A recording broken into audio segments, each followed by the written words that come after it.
Set. The Assembly will hear an address by His Excellency Ueli Maurer, President of the Swiss Confederation. I request protocol to escort His Excellency.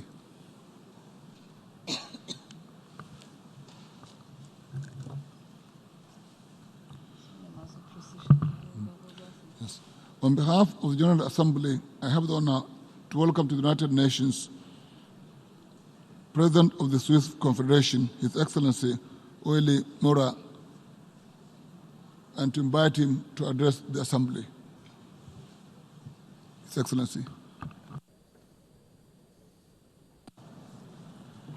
Monsieur le Président. Mr. President, Your Excellencies, ladies and gentlemen, our world is changing quickly.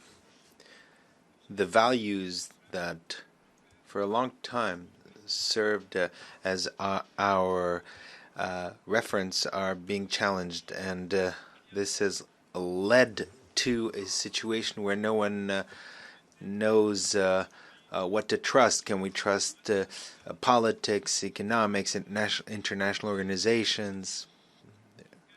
Lots of questions, and these are questions to which we need to find answers in the framework of our General Assembly. Let's begin with our values. The United Nations Charter represents for us a compass. In its preambular part, it states fundamental rights of all individuals to equality. It also speaks about the rights of nations. It states that relations between states should be guided by shared norms. And allow me, as a representative of a small state, to dwell a little bit on this point. Indeed, there are several countries of small size who note that this principle of equality is often violated, and this is a trend that worries us. Often, the strength of the larger states prevails over the rights of the smaller ones. But I'm not here to complain. I simply wanted to remind everyone that this is a reality that affects all of us. Indeed, the smooth functioning of the international community depends on the respect for principles. And it's not words that count, but rather actions. Small states have only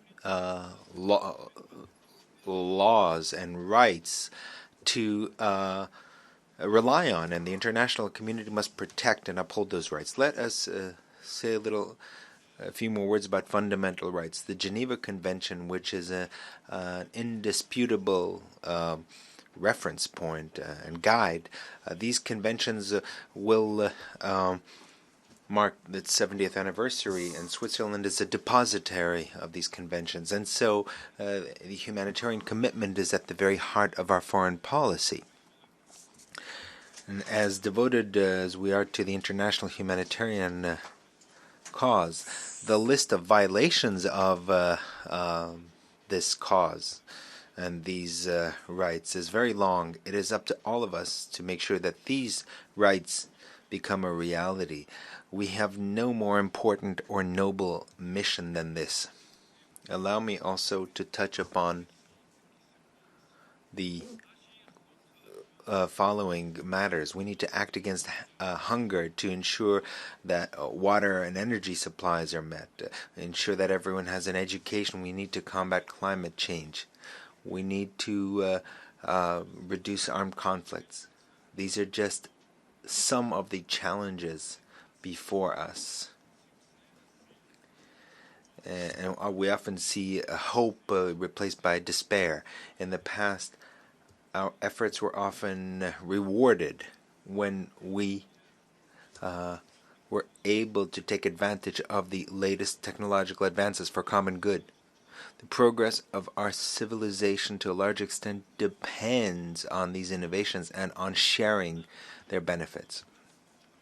To invest in research and training is to create the conditions of a world which offers more opportunities to all.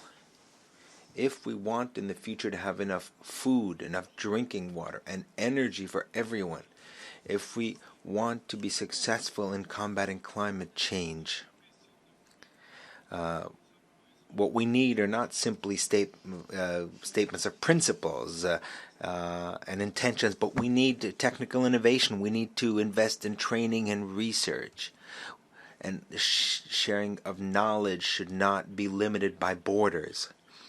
Technological progress must be encouraged rather than countered. The development of digital technologies can quickly offer significant benefits. Digital technology allows us to simplify procedures and processes and allows greater transparency. Digital technology will transform our world. It will transform our way of living, our way of working. This technology could help us accelerate the development of a model of sustainable development. And the international community has set for itself very ambitious goals in this area with the 2030 Agenda. New technologies and innovation will give us the tools that will allow us to implement that agenda. As you know, Switzerland is one of the main financial markets in the world. We are committed to making sure that our financial market is sound. Financing makes it possible to make the right choices in terms of sustainable development.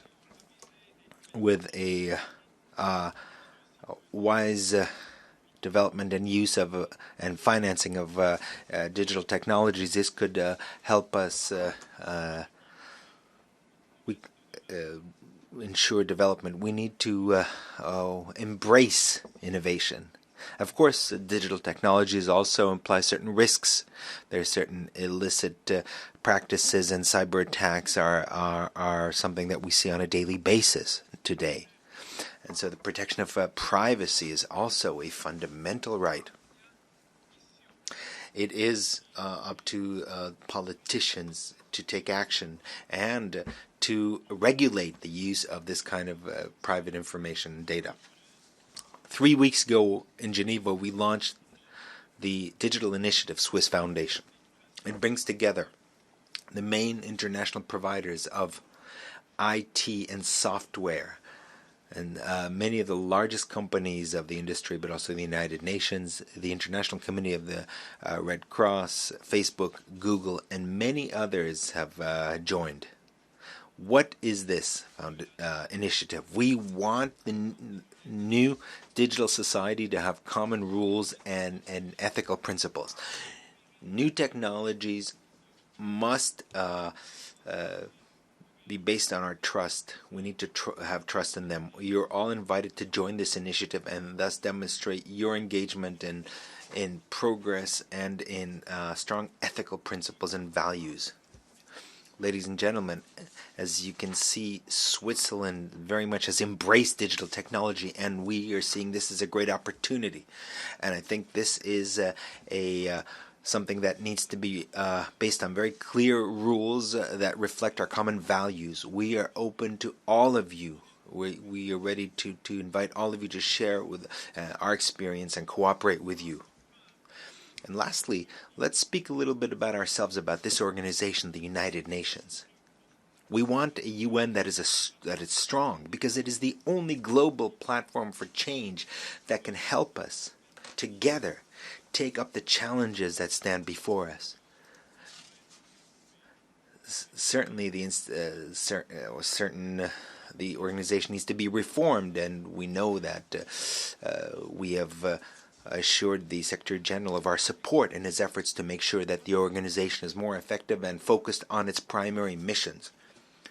The United Nations depends on the trust and confidence that it enjoys And this trust, this confidence is essential. It depends on it. Switzerland is ready to contribute to the smooth functioning of the United Nations. And Geneva is a very important platform for this. For decades, it is one of the capitals of humankind. It is the headquarters of the international movement of the Red Cross and the Red Crescent. It is the seat of some 400 non-governmental organizations, and it is now the seat of an international initiative now focused on the ethical challenges related to digital technologies. Ladies and gentlemen, the world is constantly changing, and this change sometimes leads to disarray, but we have values that help guide us.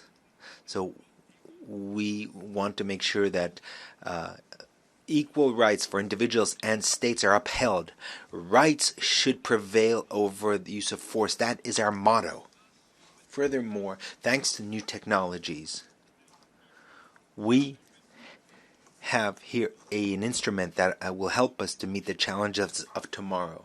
We are committed to be actively involved in the future in resolving these challenges. Switzerland and Geneva stand ready to take up this challenge. Thank you for your attention. On behalf of the General Assembly, I wish to thank His Excellency President of the Swiss Confederation, Ueli Maurer, for his statement just read. May I request the representatives to remain seated while we greet Mr. President.